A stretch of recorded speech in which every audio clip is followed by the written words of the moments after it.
प्यारे दर्शकों नमस्कार। आइए नजर डालते हैं हमारे प्यारे राज्य हरियाणा की तमाम बड़ी खबरों पर। वीडियो शुरू करने से पहले कमेंट बॉक्स में जय हिंद लिखकर हमें सपोर्ट करें। तो चलिए शुरू करते हैं। 1 जून को गुरुग्राम से हरियाणा में विकास का नया अध्याय लिखेंगे मुख्यमंत्री सैनी। विकास मॉडल को देंगे नई दिशा। हरियाणा 1 जून को औद्योगिक, तकनीकी और नवाचार आधारित विकास की दिशा में एक ऐतिहासिक कदम बढ़ाने जा रहा है। मुख्यमंत्री नायब सिंह सैनी गुरुग्राम में आयोजित 2 महत्वपूर्ण कार्यक्रमों के माध्यम से प्रदेश के विकास मॉडल को नई दिशा देंगे।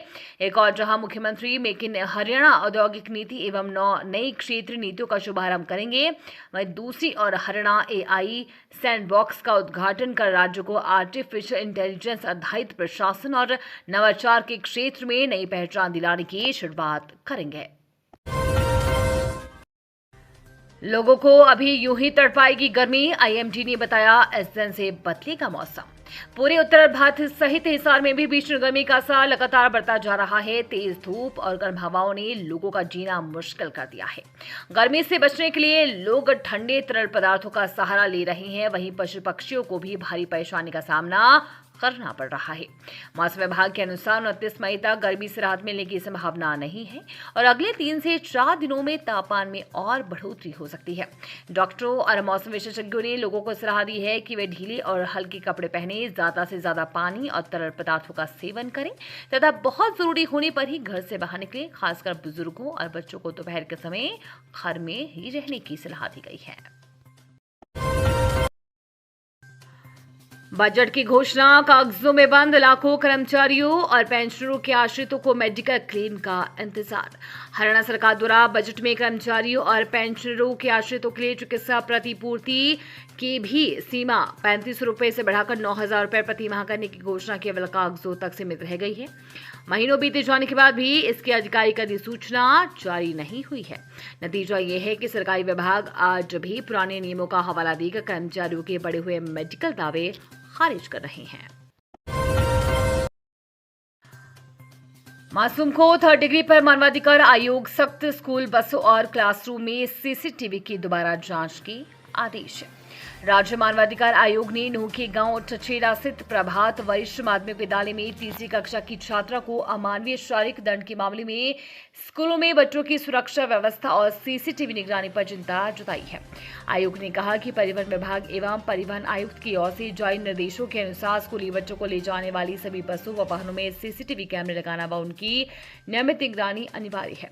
आयोग ने अधिकारियों को निर्देश दिए हैं कि स्कूल वाहनों का नियमित निरीक्षण किया जाए और ये सुनिश्चित करें कि प्रत्येक बस में लगे CCTV कैमरे गतिविधियों का रिकॉर्ड करें, कैमरों की रिकॉर्डिंग सुरक्षित रखी जाए और पूरा वाहन CCTV निगरानी के दायरे में हो। हरियाणा में फिर बिगड़ा बेटियों का लिंगानुपात, बेटी बचाओ अभियान को बड़ा झटका, आंकड़ों ने बढ़ाई चिंता। हरियाणा में बेटों के मुकाबले बेटियों की संख्या एक बार फिर चिंता का विषय बन गई है। राज्य में जन्म के समय लिंग अनुपात में गिरावट दर्ज की गई है। पिछले साल हरियाणा में जन्म के समय लिंग अनुपात में गिरावट के खतरे के बाद संदिग्ध लिंग चयन और भ्रूण हत्या के तरीकों को रोकने के लिए कई कदम उठाए गए थे, लेकिन इस साल के पहले 4 महीनों में संख्या फिर से गिर गई है, जिससे राज्य सरकार को एक और रिव्यू करना पड़ा है। भिवानी में लिंगानुपात में बड़ी गिरावट दर्ज की गई है। पिछले वर्ष जिले का लिंगानुपात 923 था, जो अब घटकर 895 तक पहुंच गया है।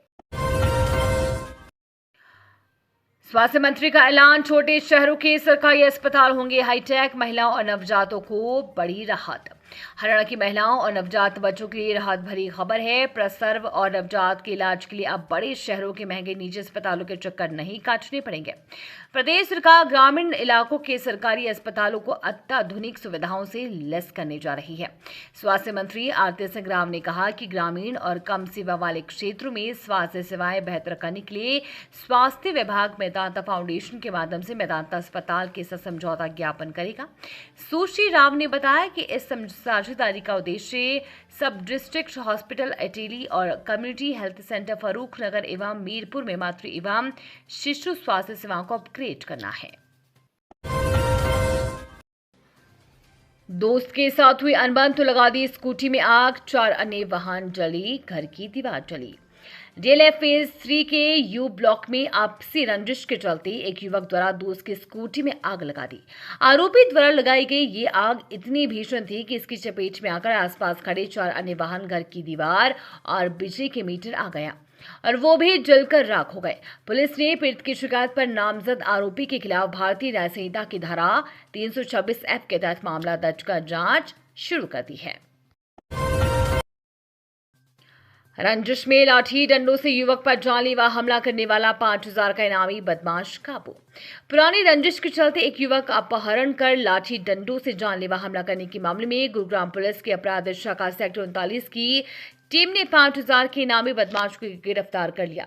पकड़े गए आरोपी की पहचान 25 वर्षीय प्रदीप उर्फ शैतानी के रूप में हुई है, जो मूल रूप से पलवल का रहने वाला है और फिलहाल गुरुग्राम के हंस एनक्लेव में रह रहा था। दुबई से चल रहा था डिजिटल अरेस्ट का ठगी का धंधा, महिला सहित 2 गिरफ्तार। लोगों को फोन कर डिजिटल अरेस्ट कर लाखों रुपए ट्रांसफर कराने वाली गिरोह का गुड़गांव की साइबर थाना पुलिस ने भंडाफोड़ किया है। मामले में एक महिला सहित 2 आरोपियों को गिरफ्तार किया गया है। महिला दुबई में काम करती थी। आरोपियों के कब्जे से पुलिस ने 4 सेट बॉक्स नेटवर्क का यानी कि सिम बॉक्स और नेटवर्क का इंटरनेट कनेक्शन डिवाइस बरामद किए हैं। आरोपियों से पूछताछ जारी है। ये थी आज की फटाफट खबरें। हम मिलेंगे अगले बुलेटिन में, तब तक के लिए धन्यवाद और जय हिंद।